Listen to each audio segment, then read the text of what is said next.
Nope. I'm high. How about I wash off the grapes? Yes. Okay. You're already making good decisions when you're high. I want tacos. Will you drive? I'm a little toasty.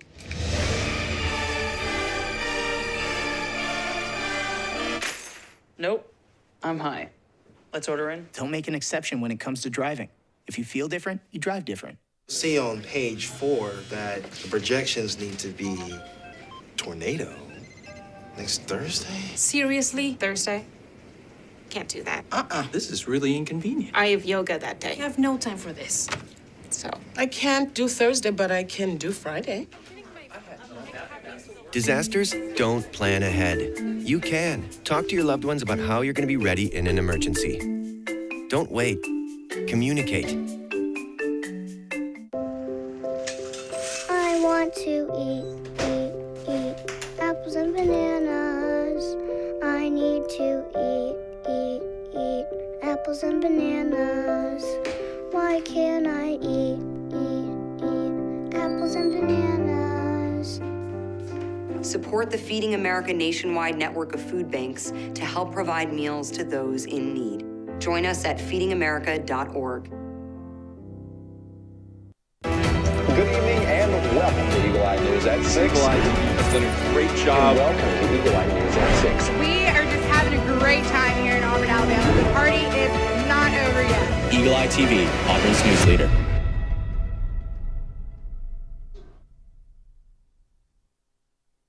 Good evening and welcome to Eagle Eye News at 6. I'm Lucy Chapman. And I'm Brady Honeycutt. Thank you for joining us. Auburn students and community members are lacing up their running shoes, preparing to take on not just the race course, but a cause that impacts hundreds of thousands. Kappa Delta hosted its 33rd annual Shamrock 5K run to raise money in support of the prevention of child abuse in America and special deliveries of Lee County. Registration fees ranged from $15 to $16. The money raised went to the national and local child abuse prevention organizations. Beginning and ending at Cater Lawn, students and community members joined together to take part in the 3-mile run. Even after 33 years, Kappa Delta's work with the Shamrock Project continues to prove that a single race can make a lasting impact. Last Saturday, a man was hospitalized after falling a significant height inside of Jordan-Hare Stadium. Auburn police was responding to a criminal trespassing complaint when the man fled the scene on foot. During the pursuit, law enforcement says he fell from Jordan-Hare and sustained serious injuries. Officers on the scene rendered aid and performed life-saving treatment. The man was flown to a regional hospital for further treating, and he is currently in a stable condition. Last Tuesday, a reproductive advocacy organization held a peaceful protest outside of the Alabama State House, urging legislators to vote against the SB 209 bill. The bill would restrict sex education in public schools and require abstinence-only education. Organized by Unite for Reproductive and Gender Equity, the protest included a press conference and rally outside the steps of the State House. For more information on the effects of the bill and how you can make a difference, visit the Auburn Plainsman website. When we come back, you'll have a weather update with Annabelle Whetstone and a political update with Tessa Allen. You're watching Eagle Eye News at 6. We need to go meet the guys. I'm lit. Can you drive? Pool party at Jesse's. Can you drive? Will you drive? I'm a little toasty.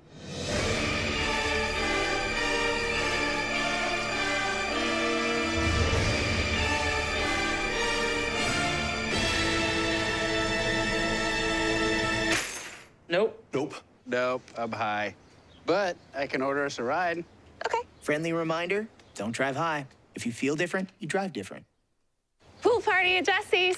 Can you drive? I'm toasted. Nope, I'm high. But I can order us a ride. Okay. Friendly reminder, don't drive high. If you feel different, you drive different. Or that the projections would be flood next Thursday. I can't do Thursday, but I can do Friday. Disasters don't plan ahead. You can. Talk to your loved ones about how you're going to be ready in an emergency.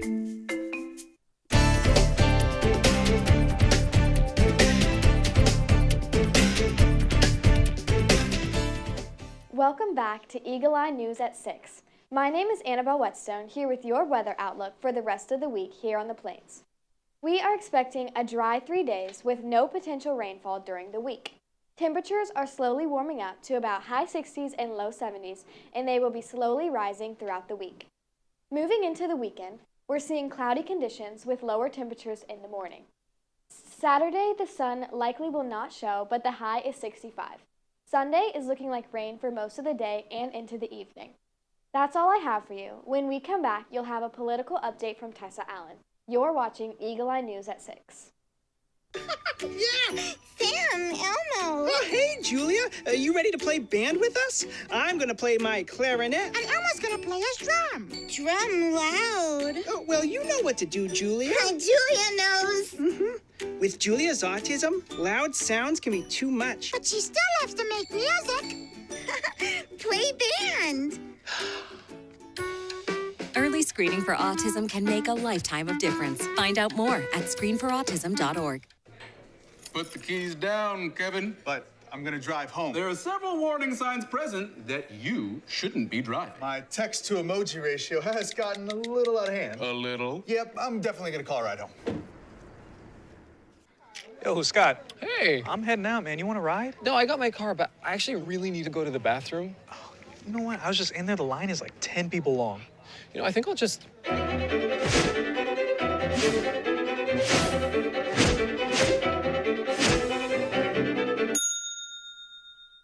Dude, are you okay? You wouldn't believe what I was just thinking. I am definitely buzzed. Yeah. I think I will take this, and I will take that ride home. Smart man. Did you see how that dog was looking at me?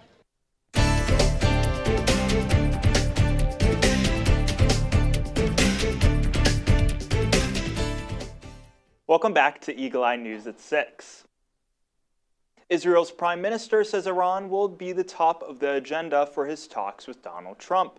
Benjamin Netanyahu is set to meet with the U.S. president Wednesday. President Trump told Axios that he's thinking about sending another aircraft carrier strike group to the Middle East to keep pressure on Iran amid ongoing negotiations. CNN's Nick Robertson has the latest.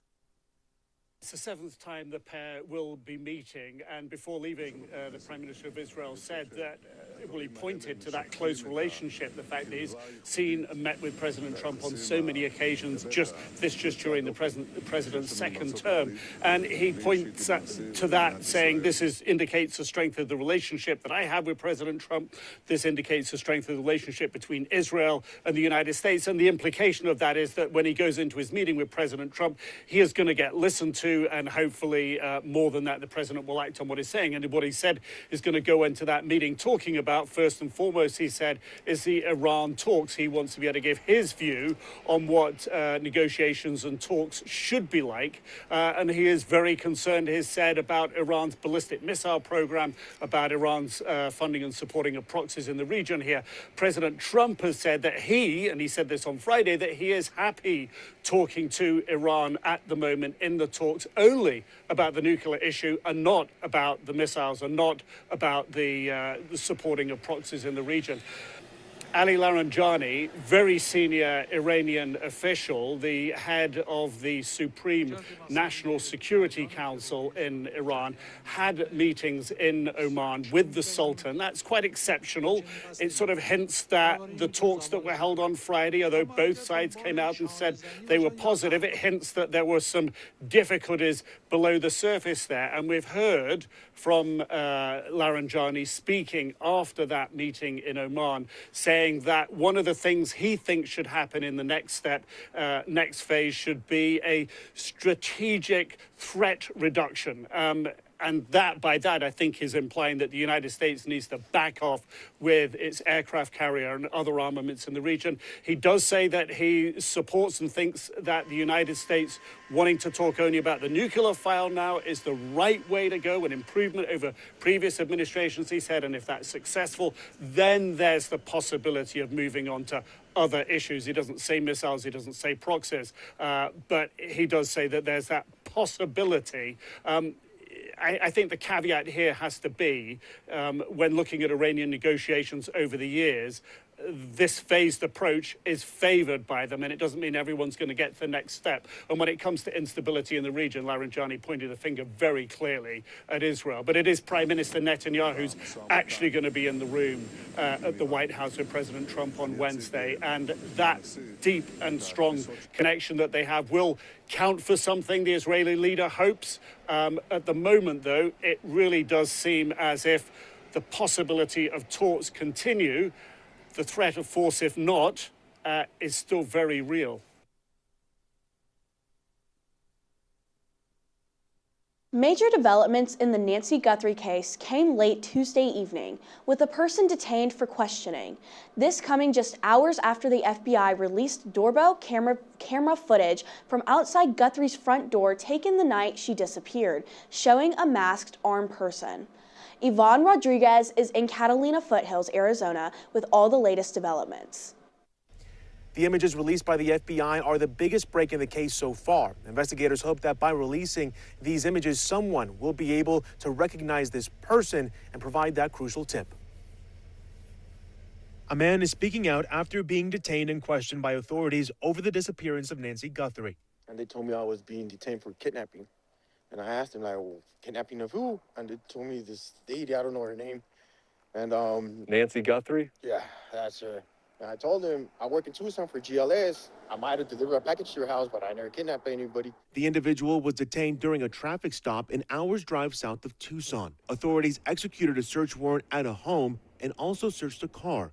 Both of those searches taking place in Rio Rico, Arizona, roughly 60 miles south of Tucson, near the U.S.-Mexico border. Authorities did not file charges, and he was eventually released. Those developments happening just hours after the FBI released doorbell camera footage from outside Nancy Guthrie's front door, taken the night she disappeared. The video showed a masked, armed person with a backpack. There was an uptick in calls to law enforcement after the release of the footage. This video was a game changer. We don't know how many tips they have had, but they are looking for the person on the porch or anyone who knows anything about him. And I do think it's just a matter of time before we know that person's identity. TMZ is reporting it received a bizarre letter via email earlier this morning from someone purporting to know Nancy Guthrie's kidnapper and also demanding a single Bitcoin in exchange for that information. When asked by CNN regarding this latest note, the FBI said, quote, outside of our previously issued statements, we have no updates to share at this time. In Catalina Foothills, Arizona, I'm Ivan Rodriguez. The House voted to effectively cancel President Trump's Canadian tariffs Wednesday. In a vote of 219 to 211, 6 Republicans joined all but 1 House Democrat to pass the resolution. It would end the national emergency Trump declared last year to justify imposing the 25% tariff on Canadian imports. After the vote, Trump posted on Truth Social, quote, any Republican in the House or the Senate that votes against vote, tariffs the yeas are will seriously 219 and suffer the nays are the consequences 211. come The joint election time, resolution is and that passed. includes Without primaries. objection, the motion to The Senate has already passed a similar measure to cancel Trump's tariffs on Canada. Even if the Senate agrees to this same House measure, Trump would still have the power to veto it. Each chamber would need a 2/3 majority in order to override a veto. When we come back, you'll get an entertainment update from Olivia Oakley. You're watching Eagle Eye News at 6. Touchdown! Did you see that? Whoa, we scored? Yeah, we scored. We're going to the playoffs. I can't believe I missed that. Every time I'm buzzed, I spend too much time on my phone. I should take your phone away. No. I'll call for a ride. Wait, why does my face look like that? When I was growing up, my mom was extremely tidy. We were trained to put things back where we got them from. One day, when I walked into my mom's house, I felt like I walked to someone else's house. There was stuff everywhere. And just growing up the way I grew up and to see this transition was very alarming. When Sean talked to me, it was a wake-up call, and that's when I went to the doctor. Put the keys down, Kevin. But I'm gonna drive home. There are several warning signs present that you shouldn't be driving. I've taken 25 selfies in the last 10 minutes. 26. Yep, I'm definitely gonna call a ride home.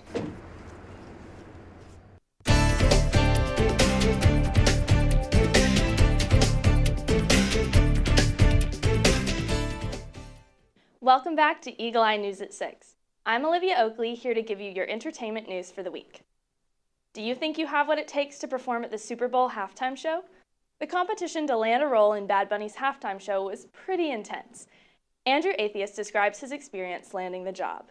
40,000 people are rumored to have applied for the Super Bowl halftime job. The gig, be a Bush, but not just any Bush. One in Bad Bunny's Super Bowl halftime show. Like this is just the arm piece. Like this is just what goes on my arm here. There's another arm piece that we get, and then there's a headpiece and a backpack and a tunic and a shoulder. Like it's a whole process. Atheist flew around 2,500 miles from Philadelphia to San Francisco for the job.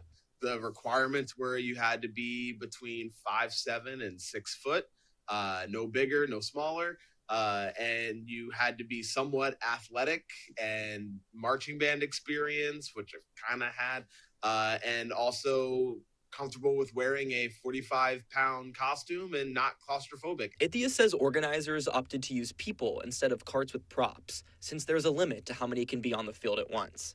But one of the hardest parts, he says, was keeping the gig a secret. It was a very serious NDA. They dropped like 40 people from this because there were people that shared stuff on TikTok.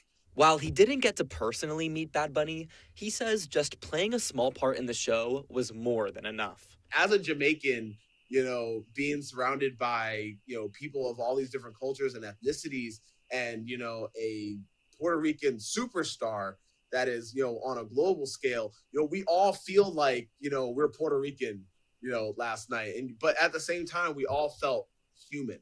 We all felt like we were people of the same. Budweiser left it all out on the field on Sunday with their Super Bowl commercial, bringing in a record-breaking 10th first-place finish in USA Today's Ad Meter contest. The company came out on top of this year's ranking with their 60-second ad, American Icons. It follows the story of a young foal rescuing and raising a baby bald eagle, and Leonard Skinner's Free Bird sets the tone in the background, a song executives say was the only choice. The ad marked Budweiser's 150th anniversary, while tying it to America's upcoming 150th, 250th with the iconic Clydesdale front and center. In the post-game voting, Budweiser effortlessly passed Lay's, Pepsi, Dunkin', and Michelob Ultra to claim the top spot. Chappell Roan has followed suit of the other Wasserman artists and has left the agency after correspondence between the agency's founder and Jeffrey Epstein's accomplice was revealed. Casey Wasserman's emails with Ghislaine Maxwell were recently released by the Justice Department. As reason for her leaving, Chappell says she holds her team to high standards, saying in an Instagram story, "This decision reflects my belief that meaningful change in our industry requires accountability and leadership that earns trust." The emails were from years before her crimes came to light, and Wasserman has not been accused of any wrongdoing by the DOJ. Wasserman chairs the 2028 Los Angeles Olympic Games and is facing a public that calls for him to resign from that role.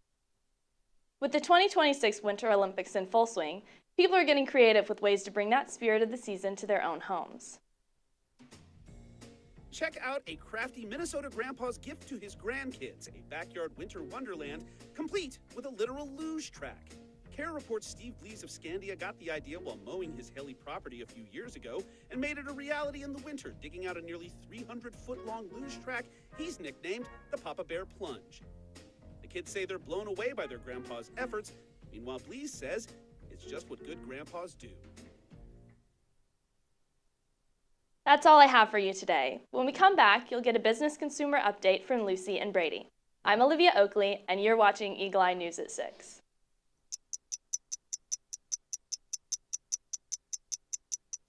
My parents weren't fluent in English, so in school, I had to be independent and take initiative. And that's how I handle every project I get. Hey, Kevin, you thinking about retirement? I'd love to, but I'm pretty busy with all this. Yeah. Hey, let's meet our retirement coach, Avo. A is for taking action. Not anxiety? No, Kevin, you're gonna be fine. You sing? Barely. V is for variety. And you dance? Sort of. Come on. O is for optimize your savings. Let Avo lead the way. Visit aceyourretirement.org today. Nice.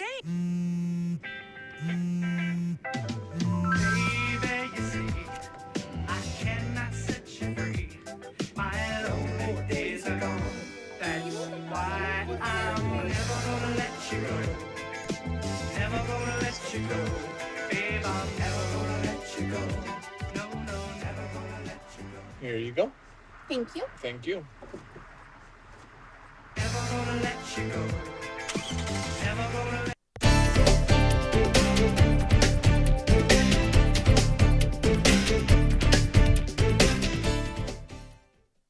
Welcome back to Eagle Eye News at 6. Testimony in the landmark social media addiction trial in California got underway on Wednesday. The head of Instagram, Adam Mosseri, testified in a Los Angeles Superior Courtroom.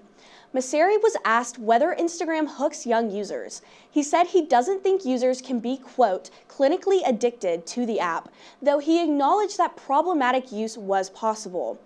The trial comes after a now 20-year-old woman filed a lawsuit against YouTube and Instagram's parent company, Meta.